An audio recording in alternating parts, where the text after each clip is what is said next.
Hey guys, and I'm so glad to be here this week. This week is a little different.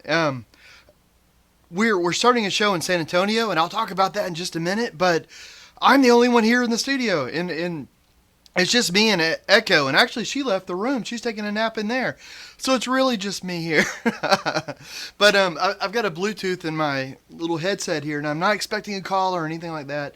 But I'm working the cameras and the whatnot, so I'm gonna try to. I've got like the sound stuff. I got the computer going, all the everything. So I'm gonna try to be the cameraman during all of this. And as you can see, over there where Jackie sits, there's no Jackie, unfortunately. But she might be here in a little while though.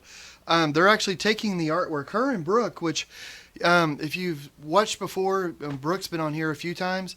They actually drove down to San Antonio to put the art in the, or to hand off the art to the gallery that's down there. So, and the show just started today. So they went down, they're headed back.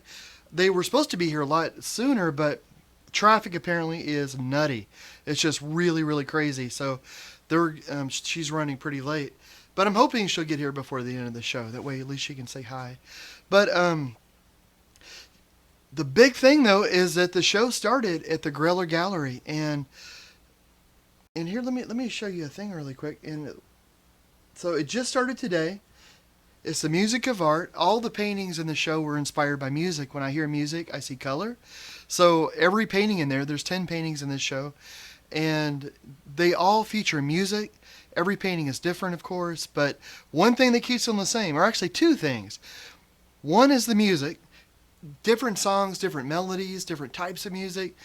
So the paintings can be very different with the colors and all that in there. The other thing, though, that is very similar in it is that every painting has a dog in it. So every painting features a dog, a canine companion, a friend, a working dog, something. So that's another thing that ties it together. And the reason that I added dogs on all the paintings is because this show is in support of the Guide Dogs of Texas. And so part of the proceeds from it are going to go to that, and it's going to help to train more dogs like Echo. And it's just incredible. These dogs are just incredible, incredible dogs. Of course, I'm partial because of Echo, but they are incredible. What I'm going to try to do, so this show is going to be a little different because it's just me in here. We've never done this before, so we're all in this together, and I hope it works out. If it doesn't, I apologize. I'll apologize in advance because I'm sure something is going to go crazy, and I'm going to try to check the chats and whatnot.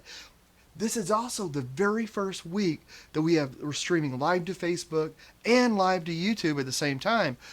What's that going to do? I don't know. I kind of expect my computer to start catching on fire here in a minute. Smoke to start coming up or something. But right now everything seems okay, I guess. But let me go over there and check the chats real quick. If I can. I don't even know. This is what Jackie does. I don't know what my computer, you know what, maybe I should explain really quickly. My computer has a screen reader on it. That's the way, only about 13% or so of visually impaired people actually read Braille anymore. It's all screen readers, and they're incredible. They're amazing. I'm hooked to my computer with this Bluetooth, so everything on the screen, it'll read it to me. So I'm not sure. I hope I'm streaming. It's really hard for me to tell. I think I'm going on YouTube. Let's see here.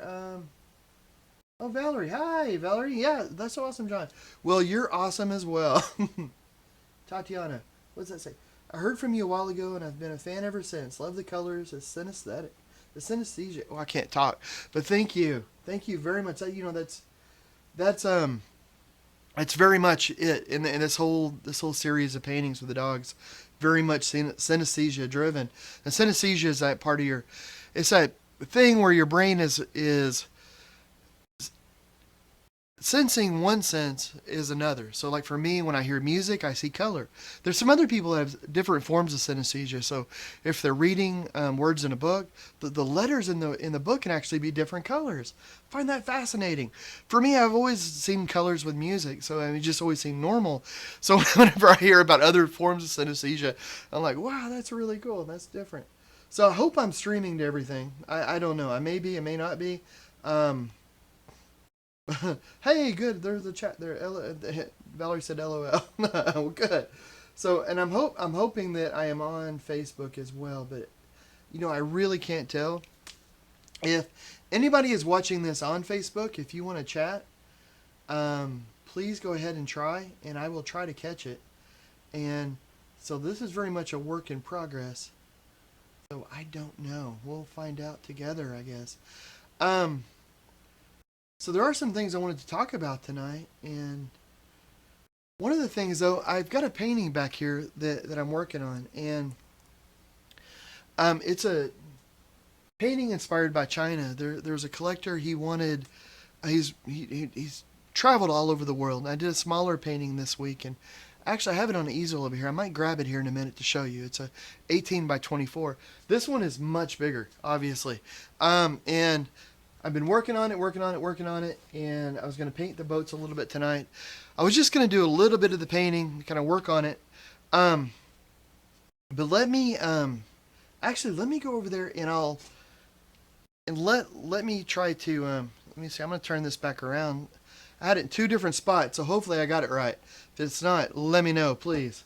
Um, so I'm going to white this out a little bit. With this painting, I blocked it out, and I drew in with some paint that I can touch and feel the boats and different things. And there's a big boat here.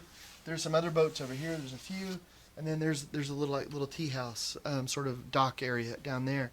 Um, this I'm gonna white out a little bit so that I can go in and put more colors, and I can use more of a transparent kind of colors. So I'm gonna work on that right now. Get some brushes over here. Um, that way maybe we can chat a little bit while that's drying, and then I can work on a little bit more of the color in just a little bit. But let me just get this worked out. But and I apologize for everybody that if you're wanting to ask questions and stuff, I promise I will try to read it in a second. But I'm gonna have to turn away from the screen or my ear away from the screen for a moment. I'm afraid. The great thing about the screen readers, they work really well, but I have it focused on this camera now so that I'm not able to hear what's going through the chat.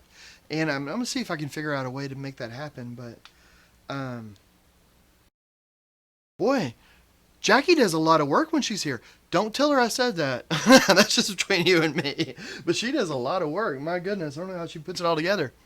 But I'm going to work on this here. Let me put this over so that I can chat with you. That should be the right one. So I'm just going to white this out a little bit because I want to go back in a little bit and put some more color. But I was thinking, I was working with the Meadows Museum the other day. And the Meadows Museum is in Dallas. It's part of the Southern Methodist University. And Meadows is just incredible. The programs they have there, Carmen Smith, she runs the department. Education is just phenomenal. Just phenomenal. I mean, it's just, I really can't say enough good things about it. Actually, I was in an interview for CNN yesterday, I guess. Well, I did the interview a few days ago, but I think it might have ran yesterday. I don't know, the 24-hour news cycle. Who knows when it ran or if it's even ran yet. But the whole reason, it was a kind of interesting interview because it wasn't talking about my artwork. It was actually a story about museums and about how museums are trying to be more inclusive. They're doing all this. And I work as a consultant for a number of different museums. So they had me on as an expert, not an expert witness. That sounds bad. That sounds like a very bad, expert. Well, but they had me on as an expert consultant sort of thing because I consult with the museums. And that was actually kind of cool. That was fun. I'd never, I consult a lot, but I'd never been interviewed as a consultant. So that was actually kind of fun. And but I talked a lot about the Meadows Museum though whenever I was on there because their program is just incredible. I mean, they're right up there with the Metropolitan in New York, and the Dallas Museum of Art is another really good one. It's incredible that there's two of them right here in the Dallas area, and other areas are following suit. I think the Meadows and the Meadows Museum and the Dallas Museum of Art, they seem to have a very close bond. I think that might be one reason why they're so good. I mean, they just share ideas. And a big part of that, I think, is Amanda Blake at the Dallas Museum of Art. It's just incredible. Oh, the work she does there is so good. I mean, and her and Carmen at the Meadows Museum, the work they do is just so wonderful. But anyway, so sorry I got off on that. I get really excited about that kind of stuff, making art accessible for everybody. That's just so cool. So I get really excited about it. But what I was going to say is that I was there yesterday and I was doing a workshop for the Dream program, and it's these amazing kids. All of them have visual impairments to one degree or another, and they're just incredible. And a few weeks ago I was in New Orleans and I was doing a workshop for the School of the Blind there, and it's all these kids, and that was actually kind of neat because Jackson went to New Orleans with us, and so he went and he came in, and I was giving this workshop.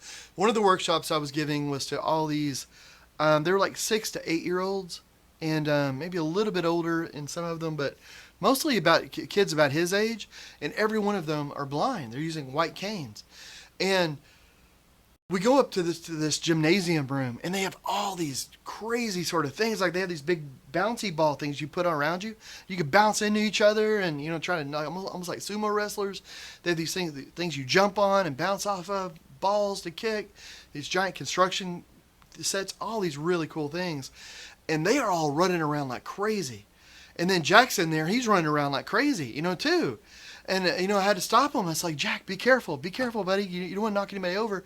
Because every one of those kids were blind, and Jack didn't care. Well, of course, Jack didn't care, but it's incredible though that the amount of skills that these kids had being able to get around, it was just off the chart. It was just really, really cool, and just seeing Jack run around, and all the kids are playing. They're all being rough. They're all bouncing off of each other. It was just kind of cool. But one of the things though at the Meadows Museum, and I just wanted to bring up really quick because. This show at the Greller Museum the Greller Gallery, in San Antonio, is going in to support the Guide Dogs of Texas, and I know I'm partial to the Guide Dogs of Texas because they trained Echo, but legitimately though, I've traveled all over the country. I've been out of the country. I've met dogs from every major guide dog school in the world, as well as some from the very, very small schools. Most of them. I've never seen any guide dogs even come close to the dogs that are trained at the Guide Dogs of Texas, and it's just fact. It's just what they do there, it works. It works really, really well. So I've been excited about the show, and I can't believe it's starting today. So I'm excited about that. But I was thinking, like when I was at the Meadows Museum, those kids were asking tons and tons of questions about Echo and about guide dogs. So I thought, well, while I'm painting this really quick, and I know I can't really chat. So I thought maybe I would just answer some frequently asked questions about guide dogs that I'm asked a lot. And one of the things, and especially about Echo, because people ask how long has Echo worked. She is 10 years old going on 11. Guide dogs generally work until they're about 10 or 11. So she is just about to retire, which I'm not a big fan of. I want her to retire because she's getting older, and guide dogs are extremely healthy dogs. And they live to be about 15 or 16 generally. So you want them to have a really good retirement, where they're just doing whatever they want. Although what they really want to do is work. But her favorite pastime more and more is becoming to take a nap. So she loves to work, but then that nap time, she is ready for it. She lays down. If I stop anywhere more than a minute or two, she is on the floor. But she's always ready to go though, and she gets bored real easily. So, but having to get a new guide dog, oh my word, that is just going to suck. The dog's going to be brilliant. I know, especially if going from the Guide Dogs of Texas, you're going to get an amazing dog, so that's not really a problem, but it's just, you're not used to that dog. The dog's not used to you. You've got to kind of learn each other's stuff. And that's one of the things that you learn is that even though you get a guide dog that's been trained for 2 years, so whenever you get a guide dog, they're trained from the time that they're a puppy until they're 2 years old. So whenever you get them, they're always around 2 years old. But they're sort of trained on a general sort of way. Like they're trained, like they don't really know how wide you are. For example, like when I first got Echo, we would walk up to a pole, and she'd walk me way around the pole. Like, like I found it a little offensive. Like, hey, how big do you think I am? Come on. But after a while, though, like they learn how fast you want to walk. What sort of, how much of a rise is going to trip you? Because at first they'll stop at everything, like a quarter inch little rise. She'll stop at it, almost like it's a big step. I wear big boots so that I don't stub my toes and stuff, but it makes it where I can walk quicker. So a little quarter inch, even sometimes 3/4 inch or half inch rises, I don't really care that much about because I've learned to walk where it's like heel to toe, and I just walk right over it. And Echo's learned that we don't slow down for that. So the new dog though isn't going to know any of that. So the first year is really getting. I mean, you're able to travel, but the longer you have the guide dog, the better it is. So it's definitely a learning thing. One of the things that's changed quite a bit with guide dogs as well is that in the olden days of guide dog travel, guide dogs would mostly do routes. So they would take you maybe from your apartment or your house to where you work, and maybe one or two other places, but that was kind of it. I mean, you walked routes, and then if you wanted to go other places, you could still kind of use your guide dog, but you would really be using a sighted guide as well. And I've noticed a lot of dogs from other guide dog schools where the people are having to use a sighted guide when they're going places a lot. And it's funny, like with Echo, she's been on over 400 plane trips. I stopped counting at 400. I don't really know how many she's been on, all over the country, out of the country. And most of the time, in the 8 years we've been together, like 95% of the time at least, it's just me and her traveling. About every 2 weeks we fly somewhere, and it's just me and her. So if I had gotten a dog from a different school or been trained differently, that wouldn't have worked. I mean, you'd have to have a sighted guide go with you. But because of the new training, it's just incredible. It just makes it so much better. So what I'm doing on this painting is I'm just whiting out all those little bits and pieces and stuff. Then I'm gonna let it sit for a bit. I feel like I'm on a cooking show really, because yeah, I'm gonna put that on to let it sit, let it come up to a boil, and then we're gonna move on to something else for a little bit. But so let me see. Okay, cool. I'm just checking, make sure my Bluetooth is talking to me. So I'm not sure on the Facebook if that's coming through or not. Let me check the. Oh, does Echo get to retire with you? Valerie asked. Okay, cool. I am getting a chat on YouTube at least. So if the Facebook feed is stopped or something, I apologize. Or maybe it's going, and if it is, I'm sorry, I can't get to it apparently right now. She does get to retire with me, and I'm on the board of directors of the Guide Dog School, which is just a huge honor to be there. And the other board members are amazing, amazing people. I don't know, and I feel kind of honored. Well, I'm extremely honored to be there, but but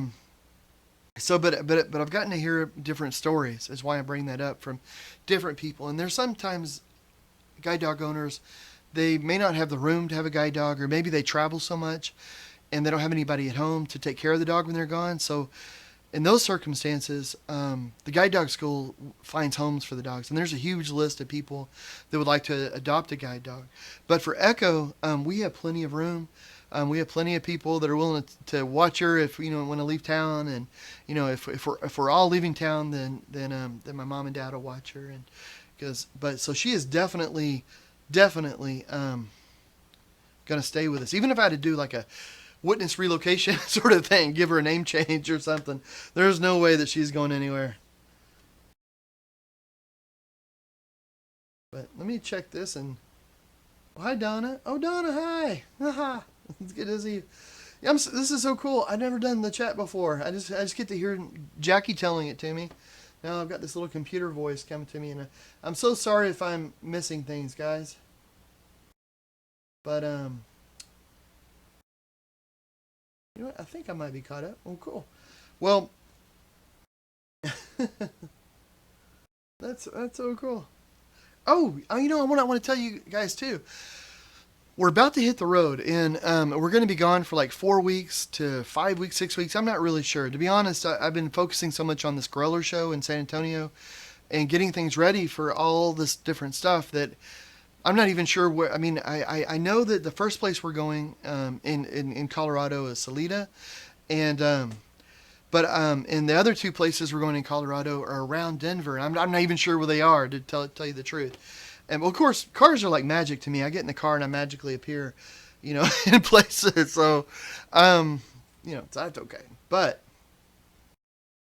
Um, yeah, let me show you. So, but I know the first place that we're gonna go. So if anybody's in Colorado, around Salida, and we're actually going to the. You know what? Let me show you. This sounds right. The Salida Arts Festival, and we're in several arts festivals, and I think we got into Cherry Creek, which is a huge one, but because of the Meadows Museum thing, I was doing with them, and we weren't able to go to the Cherry, so we had to back out. And then there's another huge festival in Colorado that we got into, but because of another thing that I'm doing with a different museum, we had to back out of that as well. But we're still doing three different festivals though in there. And here's a map of Salida. I don't know if this will help anybody, but if anybody looks at this later on, I don't know Colorado. I've never been there, but I'm really excited about going because um, everybody I've talked to that's gone to Colorado just talks about how beautiful it is. So I think that's just going to be incredible. And one of the things that I want to do while I'm there is just shoot tons of video. And I want to do videos about, oh my goodness, just about all kinds of things like open air planing, on plane painting, drawing techniques. There's so many different animals and things there. So I want to draw some of the birds and make videos about how to draw, like the chipmunks that are there, or the squirrels, or the mountain lions, all the different sort of animals and the different things, and the landscape that is there, because we're going to be up in the Rocky Mountains. I want to say one of the campsites that we're going to be in is like 9,000 something feet. Oh my word, it's going to be ridiculous. That's pretty high up there, and to be honest, I don't do that well at altitude. I take a few, I have to take. Whoa, my goodness, I just ran into the painting. If I go up a few steps, I'm like, oh, my word.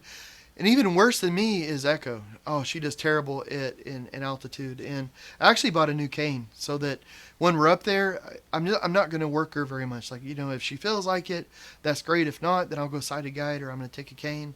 And so I got a cane that actually collapses down almost into nothing. It's just so small. So hopefully that'll work, and I just don't want her to have to work too much. In the last 6 months, I think I've been on 3 different mountaintops doing talks and some lectures and things, and every one of them, Echo is just she gets so tuckered, bless her little heart.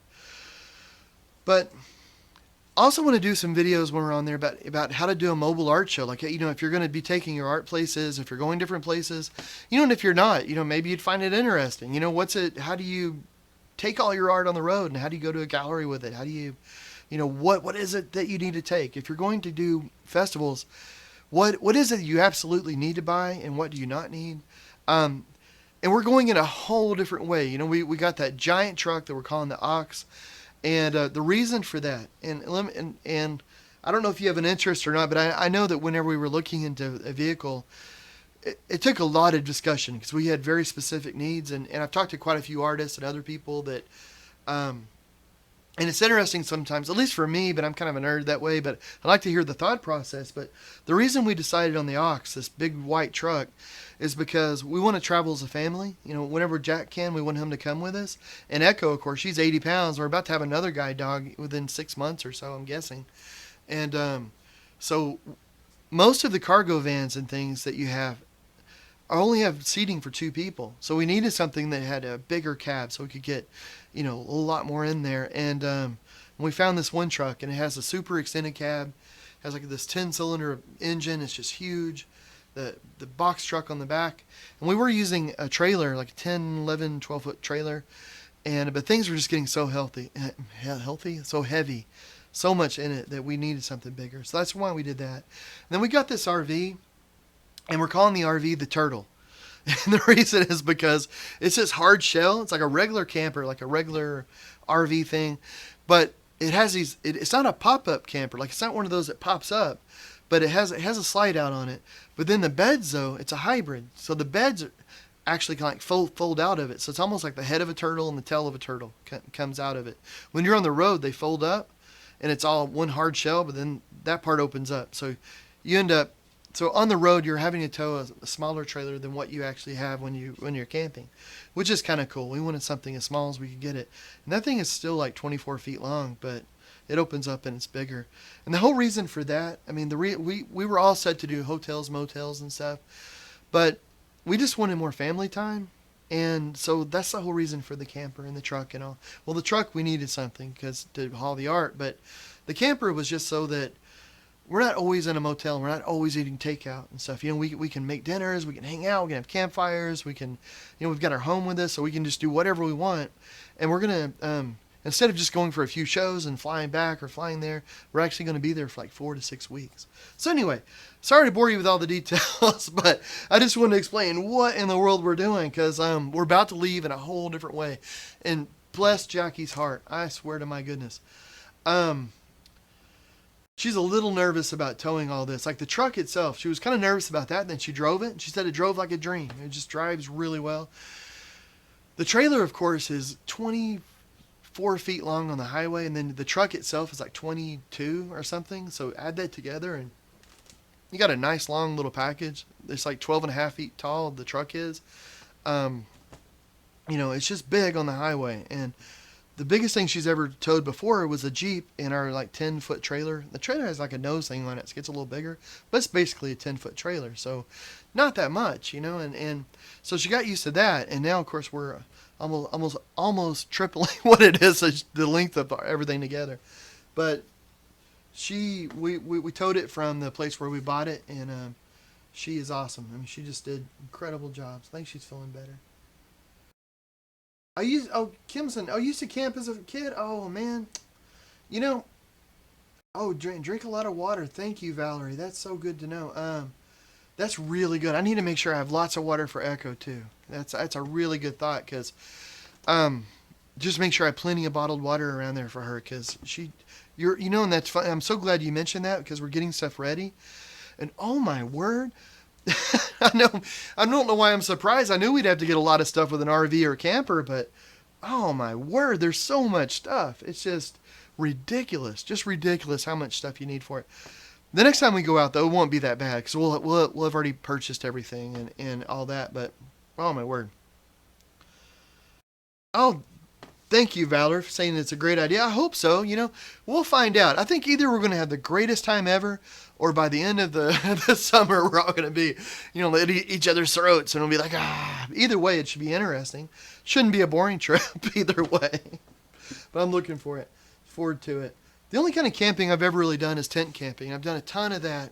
When I was a kid, we used to stay in RVs, but the RV stayed in one place. Like, we would go on the weekends, and it was parked at the lake, and so we had like a lake lot and a lot of family around there. So you would go to the RV, and then we ended up getting bigger and bigger ones until finally they ended up getting a trailer there, and then mom and dad ended up buying a house at a different lake.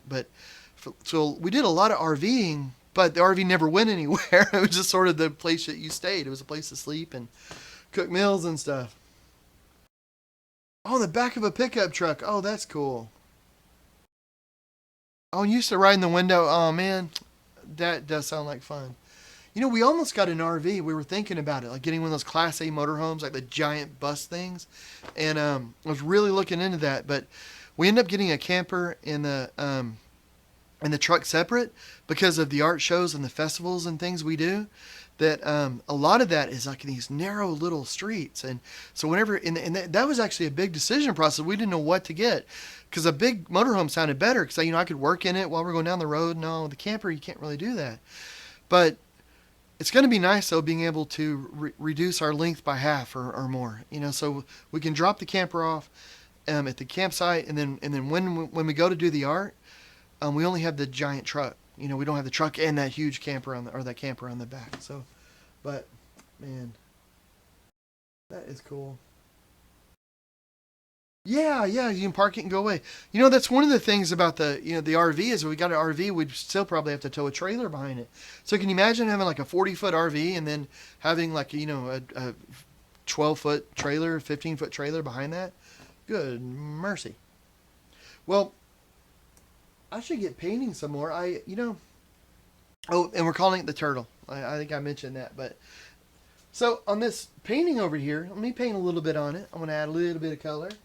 So I've got these high flow acrylics, which I'm really loving. They work so well. So I'm going to put a little of that. That's kind of a light red, and if I can find the darker red, what do I do with this thing? Here we go.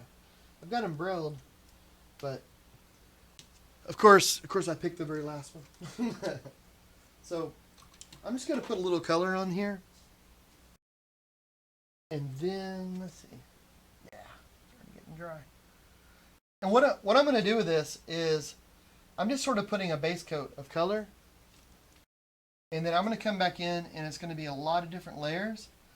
But I just love this way of painting. It makes it where, I don't know, you don't feel like you have to decide everything right away. You can be more of a natural flow with it. I mean, you can start doing a little bit and a little bit more. And then if you want to make it darker, you make it darker. If you want to make it lighter, you can make it lighter. But it just makes an easy sort of way of being able to decide what you're going to do with the painting. So this I'm going to add a little darker. And also for me, like the way that I need to touch the painting and all, and I can do it in layers, being able to work in these washes, being able to block out the color in this way really works with the way that I have to paint, being able to touch it all, because I can add a little bit at a time so that I really know what's going on in the canvas. Where if I put it all down in one big block, it's just not going to work as well. So, whenever we're on the road, we're going to try to do this live stream, but I don't know, because we're actually going to be up in the Rocky Mountains, and connections up there are going to be really, really sketchy. And I've heard that even if you get a connection, it can be a very faint sort of one. I mean, you just never know what you're going to get. So I'm not sure if we're going to be able to do the live stream. If we can't, though, I'm gonna try to put more video and more just more content, so that if anybody wants to paint along, have more how-to paint in, fun things to paint, and interesting things. So, and that's one of the things I think I'm looking most forward to, is just getting up in the mountains and just seeing what's up there, what there is to work with, what there is to paint. We're going to be up in the mountains where they pan for gold, where the prospectors and stuff went up there and a little bit, and so that's going to be interesting. And the wildlife, there's moose and elk and deer, apparently all kinds of hummingbirds. And I'm kind of interested. I mean, I've been playing around these different apps and stuff so that you can take a photograph and be able to use a touchscreen device to be able to fill the screen, and it'll fill the lines so that it'll vibrate. So that makes it, if you're visually impaired, you can actually feel the photograph, with the vibrations as you're running your hands across the screen. So I'm really interested to get out there and to take some pictures, or have somebody take some pictures at least, and and just feel it and see if I can understand what that bird looks like a little bit, and have a verbal description, but just see how well some of this technology works, just out there in the field. So I think that'll be pretty cool. Even if it doesn't work, that's okay, because then I've learned something about it, so that's all right. But I'm hoping it's going to work. Uh-oh, I think I hear somebody in there. I think maybe Jackie has arrived.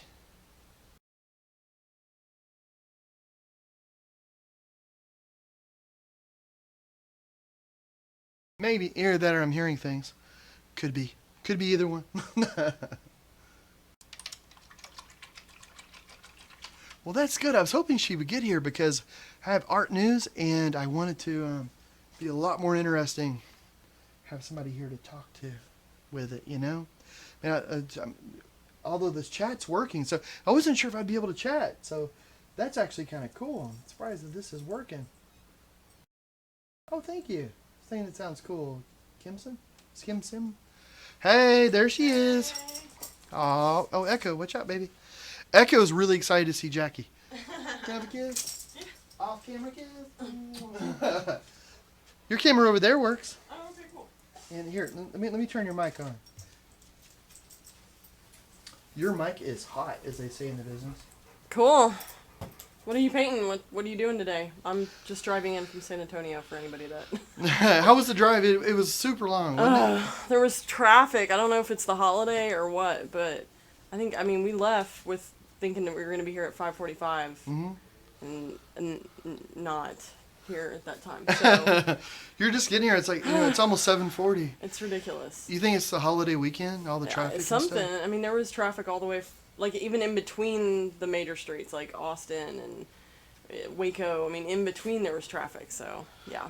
What, did you guys have fun last night on the river walk? Yeah, we did. Brooke's mom took us out. Nancy, she took us out. That was Oh, fun. that's It cool. was. Then I forgot. I keep forgetting that they live there. I know, I did too. And yeah, so we went out and the name of the restaurant was Boudreaux's. Boudreaux's, all right. And yeah, steak and seafood, really fancy. And Was it good? It was really good. With a name like Boudreaux, it's got to be good. Yeah, I got shrimp You and would think. grits. They were awesome. What? I'm sorry. What kind of grits? Shrimp and grits. Oh. So that was good. And then we just went to a series of bars. You know how it is. Well, it is the river walk, and it is South Texas in the summer. Oh my word. Yeah. It's like hot. Which I found out on Tuesday. We're heading to Amarillo, and it's supposed to be 103 degrees on Tuesday. But at night it gets to the low 70s. Yeah. So I'm thinking we should hit it. Whenever we should get there, maybe 4 or 5. So what are you working on? What are you doing? Oh, this, I'm this working show? on the Chinese you're inspired doing a painting. big one. Yeah, I'm just sort of getting it kind of blocked out a little bit. Cool. Yeah. Heck yeah, man. We got different people tuning in.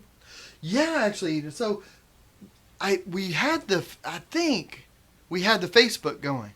The Facebooks on the live stream. Uh-huh. But I'm not sure if it's there anymore. And I don't want to, I can't check. So, but we did have it going. And so either I just can't tell if it is or it's not. Okay. It's one of those. It's one of those Cool. two. Either, and but YouTube is going, and we have Donna's on there, and Valerie, and Kim Sim. Kim Cool. Sim 7. And I've been talking, so. Oh yeah, Kim Sim 7 said probably a lot of the holidays going on, all that kind of stuff. Yeah. It was just Tatiana said yes. Yes, it was just a long and I was falling asleep, and Brooke fell asleep. Uh-huh. So she wasn't entertaining me. She wasn't helping you keep awake. No, so That sounds like I had me. I had to pull over a couple times and just like go get some water or something because it was crazy. And then we did stop at a Buc-ee's. Apparently, it's the first time I've been to a Buc-ee's. This is the thing. It was chaos. It was Really? crazy. It was huge. Those things I are bet. huge. Yeah, the holiday weekend too. I bet, man. Well, and I've never been to one, but it's got like Valerie two. says hi, Jackie. Oh hey. It's Buc-ee's have they have two covered areas for gas. Like, so I mean, if you park and get gas, there's you possibly have a decent walk all the way to the front door. Wow. And so we went inside, and it was like crazy. It was You need an electric scooter. yeah, everywhere I go. Sue Clark says, "Hey y'all, I'm at the lake. Won't stay long." Well, I don't blame you. And everybody have a happy 4th of July, by the way. Yeah. It's gonna be awesome. So, well, I'm glad you're home safe, sweetheart. I know Thanks. it's a little crazy out there. Yep. Well, So, and your art is officially dropped off. I haven't checked email, but you said the art was up. Feral email. yeah. She sent a picture of it, and which I haven't shared yet because she said she'd send more. So I thought it'd be better for you to actually be able to look at it and figure out what Cool. what was Yay. Well, good. it looked good. I mean, at least. Well, that's good. Hey, there wasn't a package outside, was there? No. Well, I was hoping for a package for the technique of the week. Yeah. I have half the technique of the week. The other I can explain or a little bit better, but it's something that I'm willing to do on this at the festivals that we're about to go to. Mm-hmm. And I was trying to explain where we were going to, like Salida and all, and I had a Mm-hmm. little map, which I don't think helps anybody, the kind of map I had there. But we're going to Salida first. I think we're going to be there July 9th and 10th. We will arrive there. Yeah, well, the festival is Well, the July festival's then, yeah, Yeah, but we'll be there all week. Yeah, so if anybody's out there, if you guys are around Salida, and then the next 2 times we're going to be around Denver, and I know Lisa, she's not on here tonight, but she's out there. She's an artist that's on here quite a bit, and So, and again, if you're on Facebook, I'm not able to get the chat, so I'm so sorry. So, if it's even on Facebook right now, but we will get that worked out. And the guitar strings. I'm wondering about doing some news. Oh, before we do the news though. Yeah. Other kinds of news. We haven't done the drawing yet for last week, the winner. Last week the art giveaway was a subscriber giveaway, and Jackie's been gone, and so she has to do it. So we're gonna do it. We'll do it from all the subscribers up this week. So you won't. I mean, it'll be fair. We'll make sure, but we're not able to release it tonight.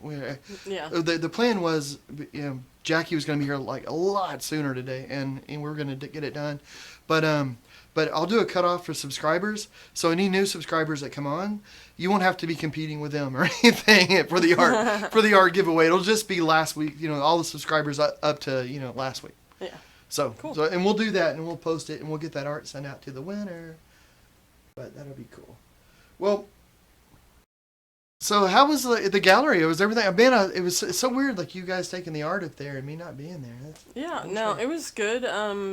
It worked out because their installers aren't open on Friday, and so because of the holiday. It worked out that I went down there early without you. But I mean they already had, by the time we left, they had already hung 2 pieces, so I bet they got it up pretty fast. And sounds I mean, because they had already like placed them along the wall so that they could kind of take it all in, and that's cool. So that was good. It was real brief and easy. How was Meadows? Oh, Meadows Museum was great. What all did you guys do? You already talked to everybody about this? A little bit. Well, I didn't tell them what we did though. We went up to the galleries and we saw a few different pieces of art. And then we went back to the workshop and we painted. And we're going to do sculpture, but the painting was going. We were having so much fun with that. We just ran out of time, which usually is what happened. We usually were laughing so much. All the art workshops at the museums, they're just so much fun, and that we just, I don't know. It just eats up time. Like we're there for a few hours and it goes like that, because we're in the galleries, we're laughing, we're moving around, then we're in the workshop, and the fun really it just goes up. But how about some news? Okay.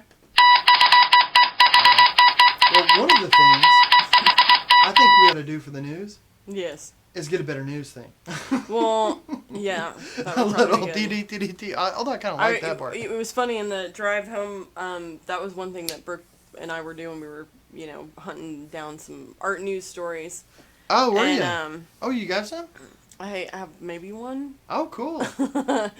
Apparently Johnny Depp. Let me put you on here. Sorry. Okay.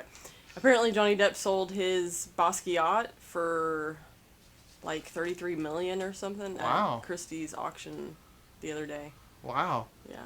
So jealous of that guy. He's got a few of them apparently, a few Basquiats. I bet he does. But anyway. Bet he does, man. I didn't know that Basquiat stuff was priced that high. I mean, I know it's like, high, but yeah. I didn't know it was millions and millions. I like him. I'm not as huge a fan though. Yeah. I don't know, but I do like it. I don't know, but I'm just like it's good, but I don't know. Yeah. Just I don't know. Like I love. I guess I'm old school. I like the Impressionists. Give me feeling and color. I mean, he has a different feeling and all that. So it's cool. I love the movie. Yeah. The movie. Not the art, just the movie. Just the movie.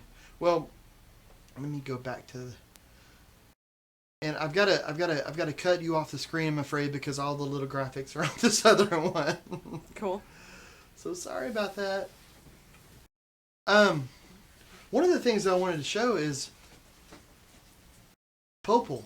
He's this artist that's out right now, and it's kind of interesting. He's been around, but he's been doing these weird sort of things, and I want to talk to Jackie about it. But it's and you guys, I'd love to hear what you have to think.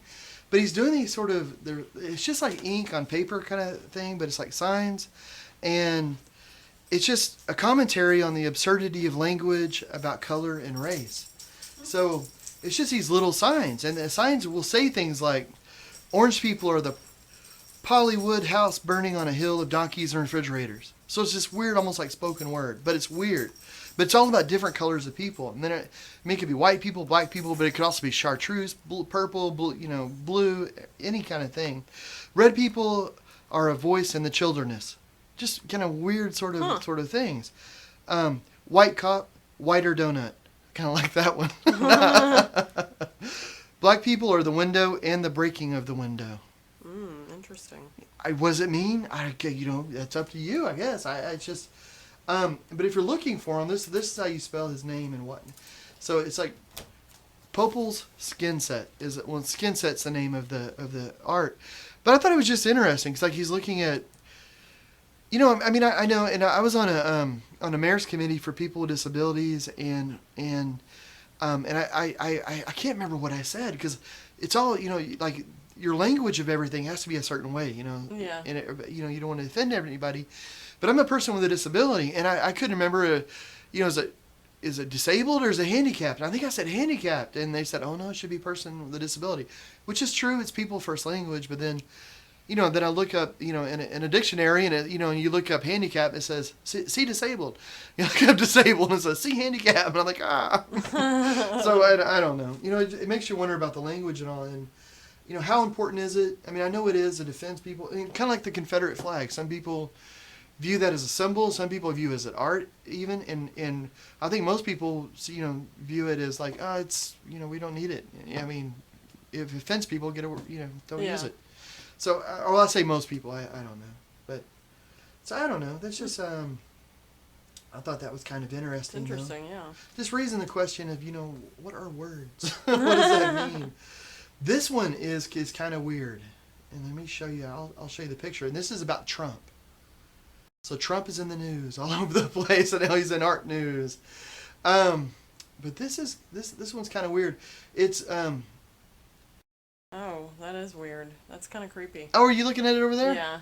Well, yeah. Maurizio Catalan is a sculptor, and in 2001 he did a sculpture called "Praying Hitler," and it's Hitler like in this certain pose, and it's not like flattering for Hitler or anything Maurizio's not a fan of Hitler. He's not like a pro Nazi sort of thing. He's but he said he hates Hitler. He can't get him out of his mind though, so he ended up doing that statue. Well, in Sweden, they're having this big sculpture thing, and it's huge. It's at the hotel. Let's see, what is it? It's Hotel Chura Royce. No, I'm sorry. Le Grand Hotel Chura Royce.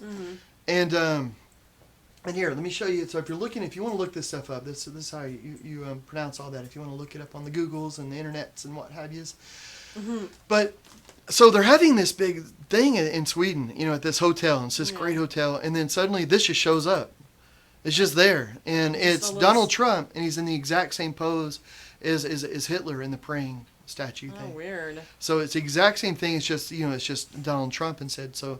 It's like he's saying, "Oh, Trump is Hitler," and of course, some people are saying like, "Oh, they're outraged." Other people, love it. But it has blown up Instagram. So Instagram is just on fire because of this thing. So, well, but it's a hot topic. It is. So I just thought that was kind of interesting. Well, that is the point of art to comment on what's going on in society and stuff like that. Yeah, heck yeah, it is. Well, that's art news. That's as much education as I can give. So what do you have left in? What are you doing to the painting over there? What's going on? Well, over here I'm letting it sit a little bit. I'm just doing a little of the painting, and because we're not really doing like a paint workshop this week, I'm just painting a little bit because I just got to paint. But I'm just blocking it in a little bit. So kind of like the show that's in San Antonio right now at the Greller Museum. It's music-inspired painting, and it's the art of music and all that. So this one is also a music-inspired painting. Right now, though, I'm filling in the colors of the cells a little bit. I wadded them out earlier, and now I'm going in and I'm just putting red on them. That's just sort of a basic kind of blocking in so that I can go in and make it more of a texture later. That's one of the things like that I was saying before that I really like to do is paint in layers, But we were also talking earlier, like on the road. I'm not sure if we're going to be able to do live shows. So there's just a ton of content though that I want to video. Like there's lots of videos we want to make that are that are just should be fun. Like how to short videos. And so if we're not able to do a live stream, that just is a good excuse to put more of these little videos and things. So do you ever get intimidated working on a large canvas? Oh, did somebody ask that? No, I'm just curious. Oh. Nope, just me. No.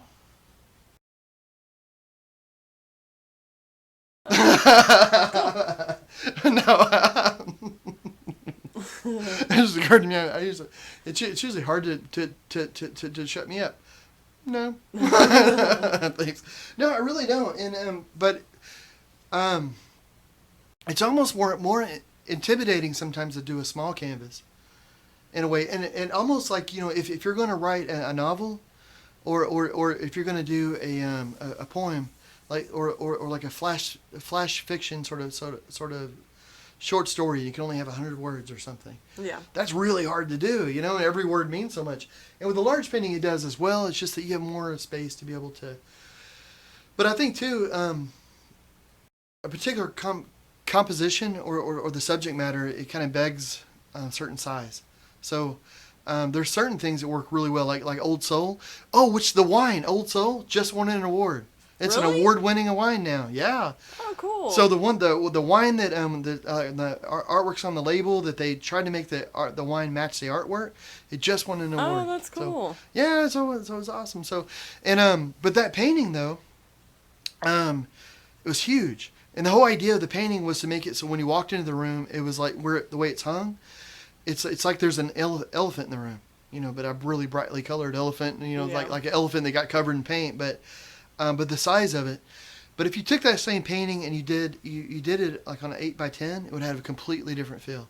Huh. Still cool, It's still interesting, but it's different. It has like a different message. So I don't really like painting big doesn't bother me, but I think you have to keep in mind that you're sending a different message.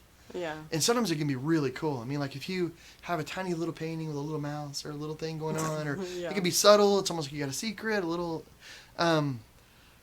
Some of the paintings, which I think is interesting, whenever I was taking art history and stuff in college, that there's some really famous paintings. I can't think of one right now because my brain's like Swiss cheese apparently.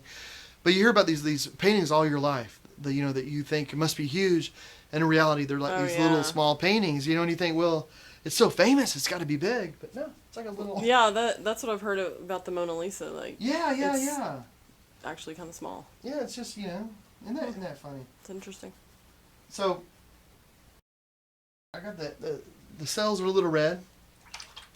But I tell you what, let's do a technique of the week. So I just want to show you guys this really quick. Technique of the week. And as always, thanks to Jackson for that. Well, I got a new easel. Okay, I'm one of those people that has dozens of easels, and I got small little display table easels that work. You see them a lot in them, and we actually did part of a show one night. We went through a lot of different types of easels, and the reason I have them, like I've gotten them at different times, but for different types of painting. And an easel is just a tool. So if you're doing something different, a lot of times you don't need an easel at all. Like I work on a flat table thing a lot, but when you need it, and it makes things better. Well, this is an easel I've had for a long time. It's a French easel. This thing is great, but it's heavy, and it has legs on it. This thing is amazing, though. So when you need something like this that can fold up, it has a box in it, so you can put all like your art supplies, different things in here. It makes it where you've got this really great platform to be able to paint from. And it can work as a table easel as well. Well, just today, though, I got this. This is much smaller and way lighter.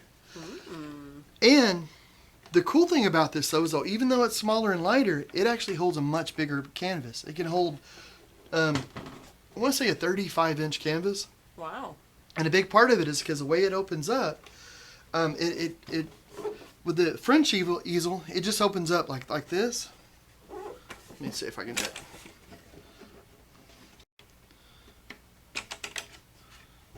I just got it in the mail. I don't know how this thing works yet. Hold it. Let me spin it this way. Okay.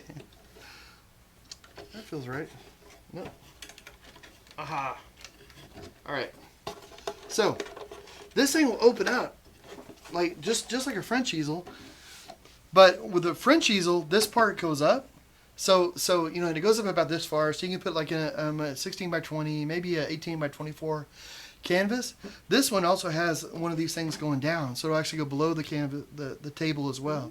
Nice. So you end up getting, you know, all that room down there as well, and it has the same sort of little box here that where is it?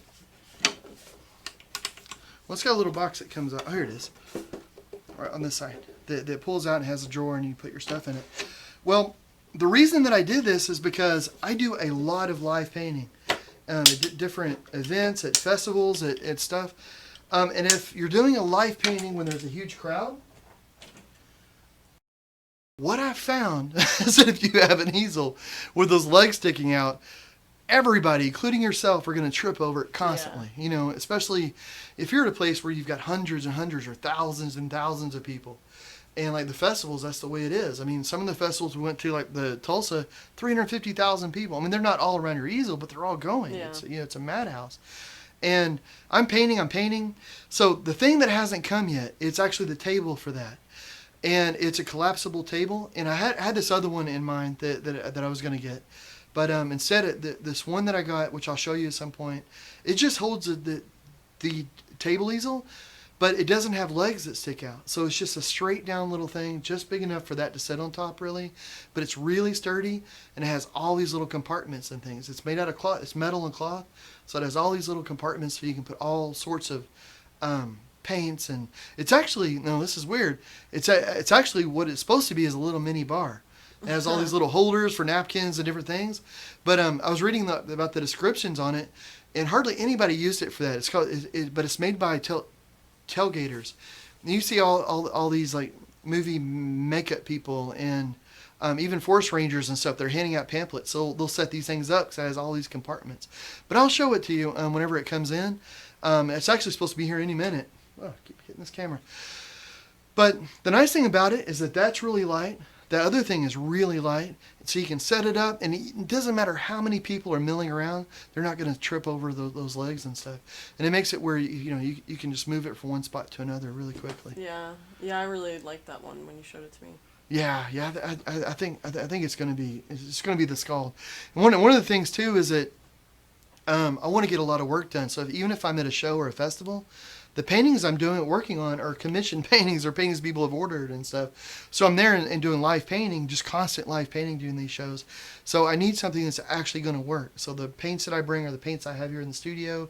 But it's a technique, though, that I'm hoping that's going to increase my productivity so that when I'm actually at a show, I'm still producing artwork. I'm still doing what I love to do and what I need to do. And so we'll see. I don't know. And I'm trying to figure out a way to paint in the truck going down the road. Still working on that. Yeah, still working on that one. We may have a very multicolored truck, the Ox. Did you tell everybody about the painting the side of it this week? No, I didn't mention that. Yeah. So, I should have had a photo or something. It's on our Facebook, though, if you check that out. But, yeah, this week, painted John's art signature and the logo on both sides of the truck and Bramblitt.com and all that. So it looks legit. It's fancy. Yeah, and Kim77, I said I love easels and I love a good gadget. Yeah. Oh my goodness, if you love gadgets, you would be happy around here. All the stuff we're getting for the RVing and the truck is just a little crazy. Yeah. A little over the top, but almost needs to be. I mean, we're getting just everything to make it safe. And you get it once and then you have it. So yeah. That's what I keep telling myself. Yeah, really. Good Lord, man. It's a little nutty. It is a little nutty. So what do you have left on the painting? What else do you do to it? I actually have quite a bit left. I'm just sort of blocking it in. Mm-hmm. And so basically what I'm going to do on this, and tonight's going to be a short show, and because I'm just blocking in this painting over here, really, basically. But one of the things, though, that I'm kind of excited about is even if we're not able to do a live stream, which I'm crossing my fingers that we can do that. And if we can't do it, but we may have to do it at a different time, and we may have to jump on it if we can, wherever we can do it. So like if we're someplace and it's cool and we think we can do one because we have the internet and all that where we are, we're on the top of a mountain and we've got a clear view of the sky, then we may just try to do some impromptu live shows here and there. Of course, all of that's archived and it'll be on the website and Facebooks and all that kind of stuff. But one of the things I'm most interested in, that I think is going to be really cool, is I'm going to make up for the lack of painting tonight, is actually how to. So if somebody wants to draw a bird, what are the basic shapes to go into? Because I think a lot of times people say, well, I don't really know how to draw. You don't really need to know how to draw. That's one of the great things about it. You can just sketch. So I wanted to make some videos about how to sketch. Some ways to make a bird, ways to make like a chipmunk, a squirrel, just different things, just using basic shapes that so that if you say like, oh, I can't draw, no worries at all. You can make these shapes and and you just keep working on it.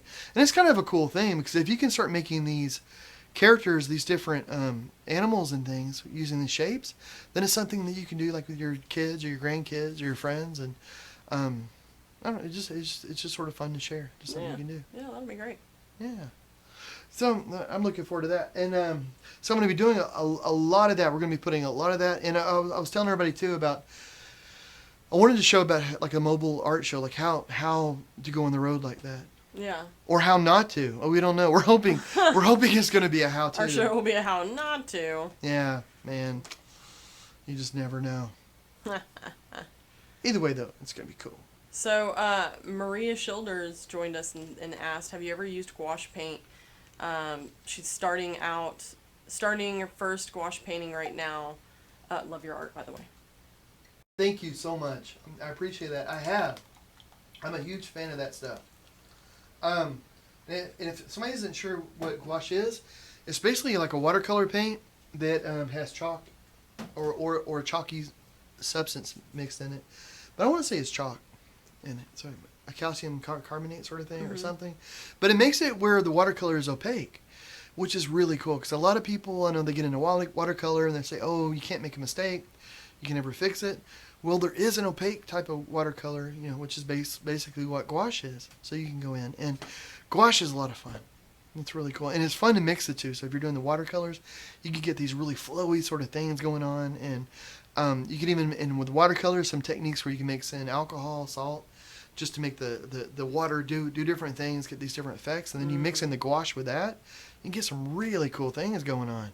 Yeah, it's just fun. One of my favorite tools to use when I was doing watercolors was I forget the name of the stuff, but it's the substance that you put down in it. It's like rubber cement. It blocks the. Oh, like. What is that called? A frisking agent. Frisk it. Yeah. I used to love. Because then you put that down and then you paint all over it, and then you pull that stuff up and it left this sort of perfect. Oh yeah. White spot or whatever color you had put below it, and then you can I like that tool the best. That's a good point. And if you want to make it really, really sharp, so depending on the frisket, or if you're using tape even,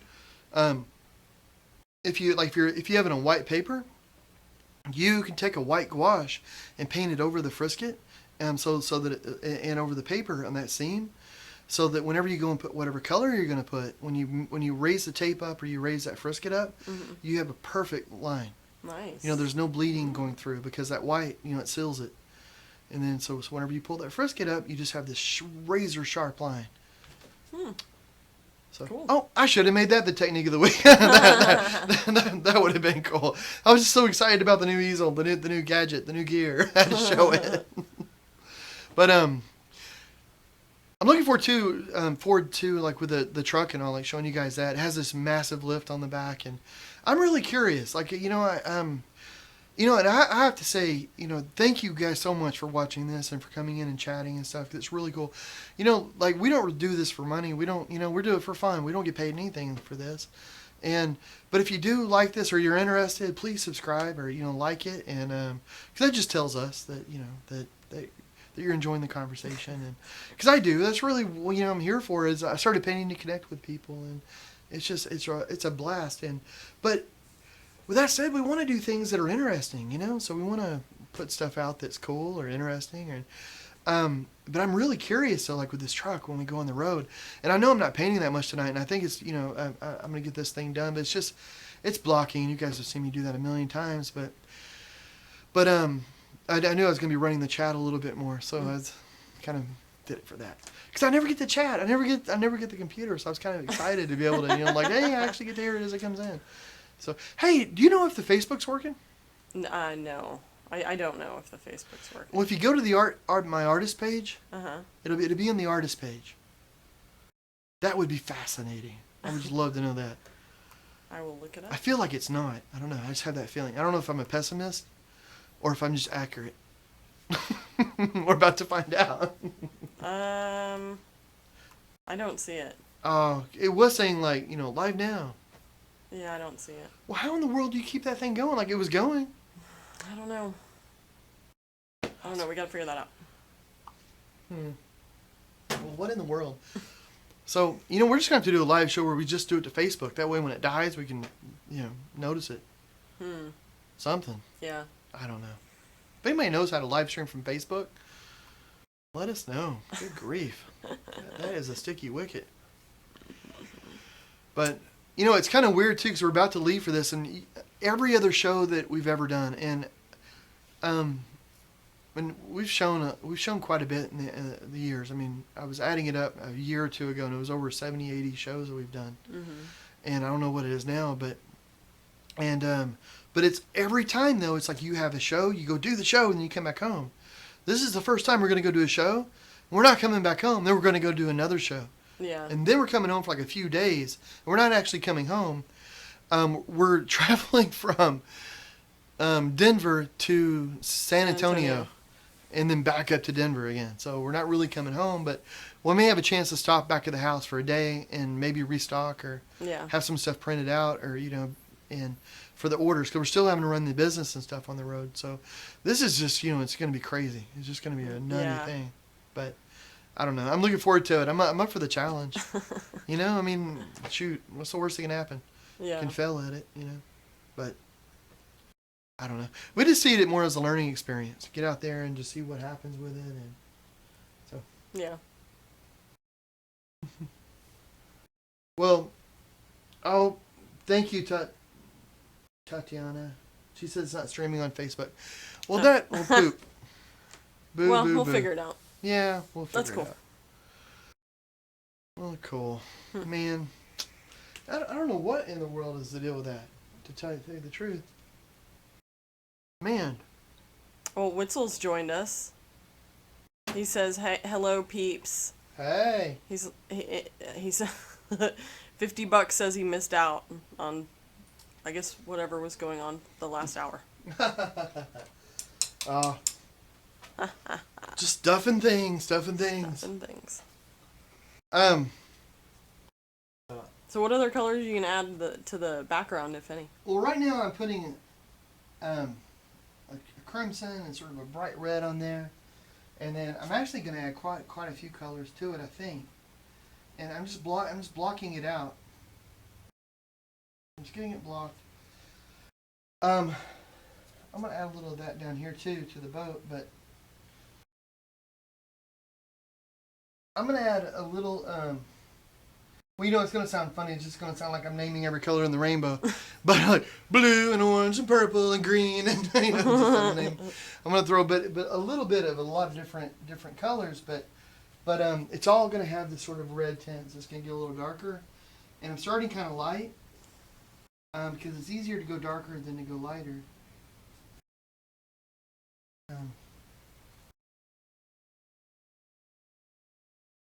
So I'm kind of excited too. Our son Jack, he's one of those kids that has an incredible amount of energy, just high energy. Yes. And, I was listening to a documentary about Ansel Adams the other day, and when he was a little kid, he was a nut. Like if he had been born today, he would have had ADD, would have had every kind of thing that you could think of for not being able to sit still. I mean, he had a real problem with it. But his dad was cool with it. He was just, he there was a World's Fair that was around the area when he was a kid, and his dad just took him out of school for a year, and bought him a membership or something to the World's Fair, like a tickets, like a season, like a year pass or something.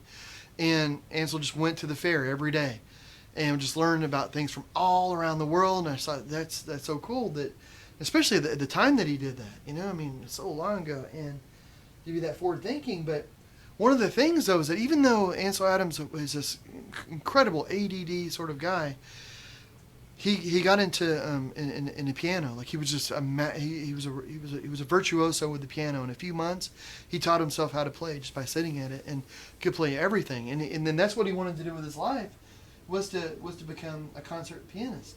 And then he got into photography. I think his dad bought him a camera, and he started getting into that. The interesting thing, though, is that those are two pursuits that you wouldn't think somebody with ADA would really...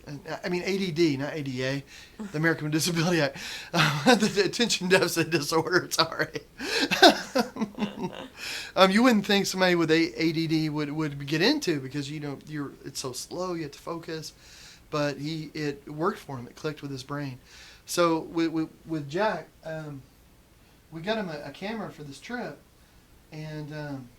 I'm hoping, you know, he seems really excited about it, and I'm hoping that, you know, it's going to be something that he can focus on, that he can get creative with. He likes to shoot videos, and he likes to do that now. I mean, he loves to, you know, the kid from the time he was really little would just sit and play pretend, where he was just pretending like he was narrating a video. You know, like, "Hi everybody, I'm Jackson," but he would do this for hours, and I mean constantly, it's funny. Day after day after day. I mean, you know, so yeah, he'll and I'll go up and start talking to him, even though he doesn't have a camera in front of him. He'll be pretending like he's making a video, and when I go up and talk to him, he gets angry that I've interrupted his video. Yeah. Yeah, I've had to learn, because I hear him in there chattering. It's like, "Jack, are you okay? Anything going on?" And he's like, "Oh no, I'm making a video." You know, he doesn't have a camera or anything. I was like, "Okay, cool." Way to go, bud.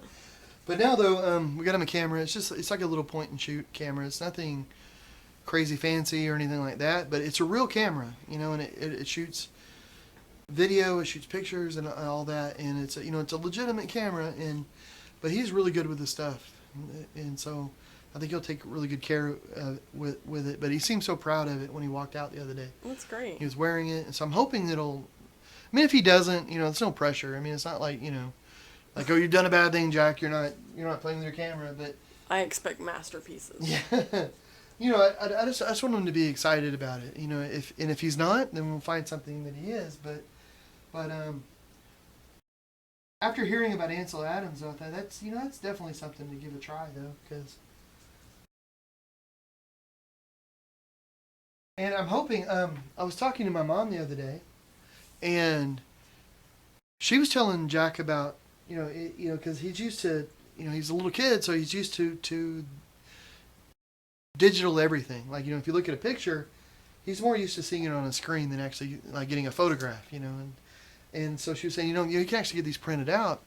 And it reminded me, like at Walmart and a bunch of other places, of course, you can actually get photo books made. So I was thinking, for this trip that we're about to go on to Colorado, it'd be really interesting if he could make his own photo book. Yeah. From his perspective of the trip. And I mean, I think that's something that I would just love to keep, forever, because you got your kids' ideas of the trip they went on to, the family trip. Yeah. And be able to preserve that and just see his own take on it, which who knows? Yeah. Gosh. That'll be good. And it could be, depending on how well we all get along in the camper and all that. It could be like The Shining 2 or something, It's be like this horror flip book, you keep going through like, oh no, I can't believe that, what? Halls of Blood. I don't know. Not like that, but I'm actually looking forward to it. Maybe, I'm trying to remember that I'm being recorded because like, I want to say like, oh, it's going to be great, everything's going to be fine. But I think it will be. We love to camp and going out there and doing this. It's, I think it's going to be really cool, but it'll be funny at the end of the summer if you can play that video back and we're like, It was crazy. It was just crazy. And we're like, it'll be a walk in the park. Kind of like, Yes. I remember whenever Jackson was born, and I'm just blocking out this painting, guys. That's why I'm just chatting, because this is just sort of a, just something you got to do. Just get it done. So I'm just blocking it out. I'm going to let it dry for a bit.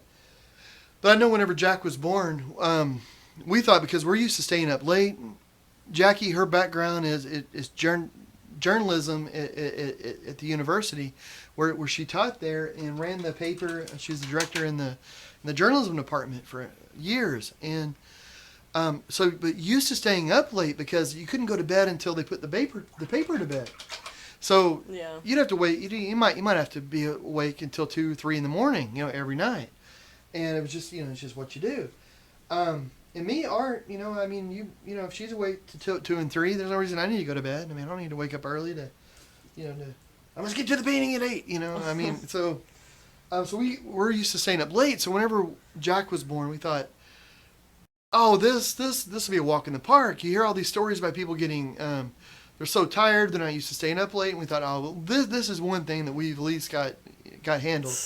The other stuff may be a little crazy, but no, this though, we've got. And oh my word, we were so dumb though.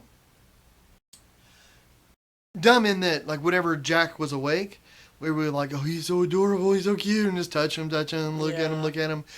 And then when he was asleep, instead of us getting rest, we'd be like, oh, he's so adorable. Just touch him, and just stay awake. And then he'd wake up, and then you couldn't go to bed.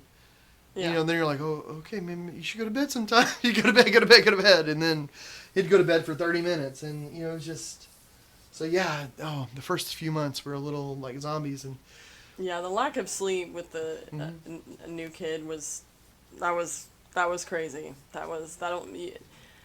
You can literally lose your mind. You can lose your mind with lack of sleep. We did learn though. We got better at it, because we were doing it where each of us would take half a night. Like I would take the first half and she'd take the second half, or vice versa. But that means that you never got a full night's rest. And so we started doing it where we would take a full night. So, if it was your night, you're up all night with the kid if you have to be, or you only sleep every 30 minutes or so, and then you're up, for an hour, and then sleep 30 minutes, up for 2 hours. And it's the strangest thing though. There's like two things that came to mind with that for me. And one is that whenever you hear your baby cry, it was such a weird, different thing, because it doesn't feel like another person or another thing or anything like that's separate from you is crying. It's like part of you is hurting. So like, it's almost like somebody's hit you on the thumb, like with a hammer or something. Like, you're hurting, so you're automatically going. So it's a weird sort of thing. Like, even half asleep, you're like, I'm not feeling it. I don't know. It's odd. And then, but the other thing though is that if it's not your night and you hear that, you get so happy. You just start smiling. Yeah. It's some of the purest joy, I think. Yeah. It was like you hear the baby cry, like, it's not my night. Oh, it's just the best feeling. Oh, gosh. And you feel like slightly guilty, but not, but you're so tired. It's just even not that much guilty. But anyway, children. God. So what I'm doing right now, I have it blocked out in red, and it's sort of a naphthol, kind of a crimson red, and a naphtha, and then a bright red. And so it's sort of going in, and now I'm just adding in a bit of a bluer tint, which is going to give it more of a purple, because it's sort of a translucent blue. So I'm just doing it very, very lightly. And the way that I can tell that is because I just put a little on the bristles. So when the bristles are going across the canvas, I can hear the dry scraping of it. So I know it's just giving a little bit. And that's just something like for me, I use my sense of touch with it, but also my ears. And you paint for every day for 15 years or so, you start figuring out some things. And hopefully, any luck at all. Goodness. So anyway, that's what I'm doing right now. Is from this point on this, I'm just going to start building it up a little bit more, just shading, and then I'm going to put in some highlights in it, some really bright lights, nice. And that's just going to make it all pop. And that's something that I think is important. What a lot of people, they want to get like really bright colors, And if you're trying to get a bright color, it helps if you have a nice range of extremes, I think. And the value is just a lightness and darkness of a painting. So you want something that's really, really dark on one end of it, and the other really, really bright. And that just gives you a nice range, and then it helps make it easier to have colors pop, I think, when you have that. So if you think about the value. And master painters would use that. They would go in and they'd make a painting all grayscale. Or all using burnt sienna, or all browns, all, gray, all this color or that color, all yellows, and then go over with tints and put the colors in. Yeah. But it really helps if you have the value. You can get that subtle shading, but you can also use it to make the colors pop. Yeah. Tatiana asks, how did you manage your time between painting and a baby?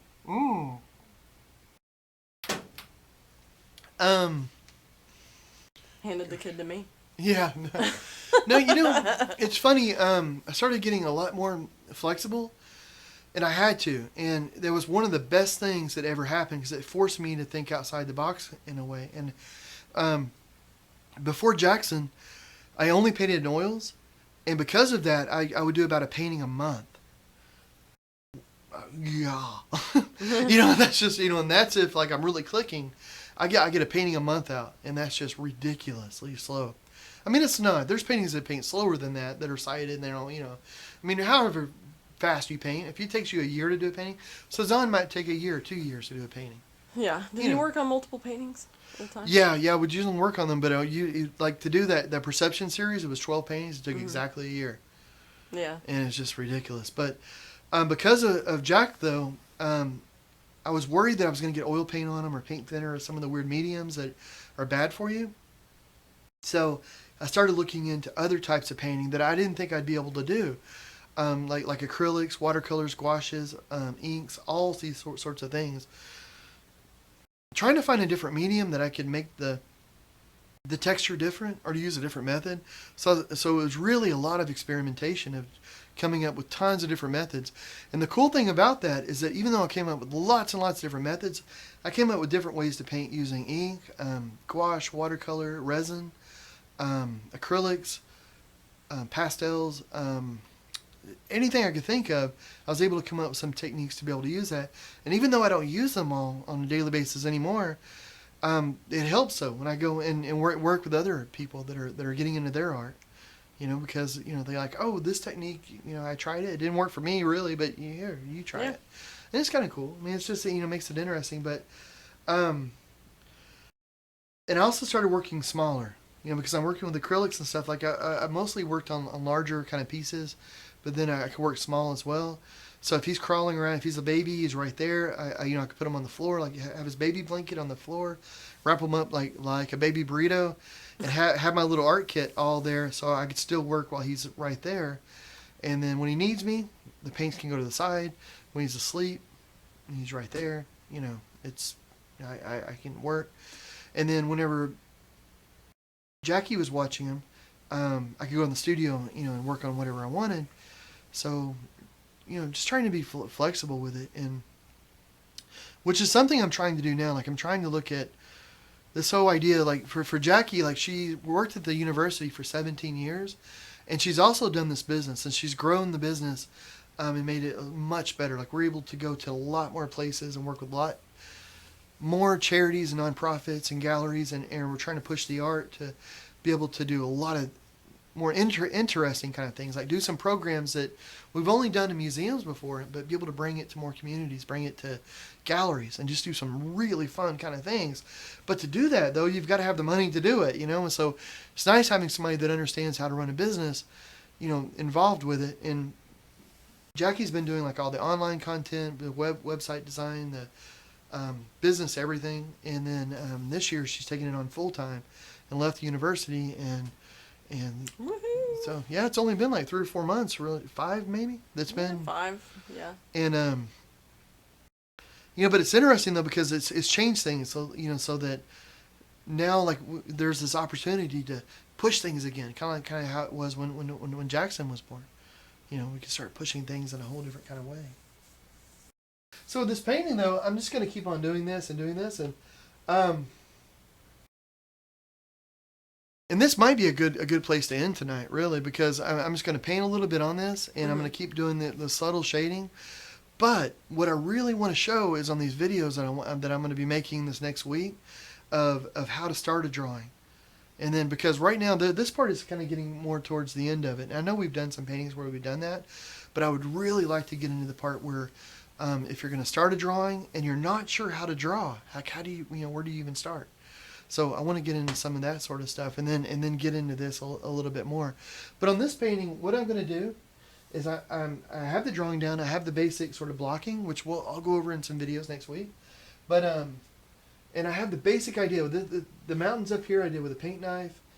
I'm going to go back over it more. I'm gonna use some different glazes and washes to be able to tint the water to give it more of an atmospheric effect, and we'll make some videos on how to do that as well. Yeah, and if anybody watching has a video that they'd like to see a particular technique, add it to the comments below, and John will make a video for that particular technique. Heck yeah, I'd love to do that. I would love to do that. That would be so cool. That would be cool. Yeah, and also I know a lot of artists tune into this, not necessarily on the live stream, but during the week. If you want to share your artwork, please send it to us, and we'll get it up there. Yeah. That would be cool. And we'll figure out this Facebook thing, because this is our third week in a row we've tried to do it, and so this week was so close. I got so excited. Thought, oh, we're doing it, and then Interesting. Maybe you have to not have the window. I don't know. Maybe you can't have two windows open, like two Facebook windows. Like I opened one because it wasn't showing chat or the comments, and I thought, well, I need to have comments, and I don't know. We'll figure it out. Well, guys, Cool. Thank you for tuning in on this, and have a very happy, very safe holiday weekend. Have a great 4th. Yeah. Happy birthday, country. and welcome back, Jackie. Thanks. You're just in time to get ready for the next big trip. Well, thanks, guys. Y'all have a good night, and we'll post some videos, and hopefully we'll be live really soon. I'll sure let you know when we can. And it's probably gonna have to call an audible though. Fly by the seat of our pants a little bit. That's how we roll. Just see where we get a Wi-Fi signal and a cell signal. We bought like a hotspot and everything, so hopefully using the hotspot and some stuff, maybe we can get on there. And you just bought a ton of new technology, like the mini pad and the new phone. There's like better cameras, better stuff on it. Yeah, I'm excited about that. Yeah, so I'm wondering, we might even be able to like Facebook live time stream. Yeah, do it all. FaceTime book. Interwebs. Okay, I don't know. Well, good night, guys. Good night.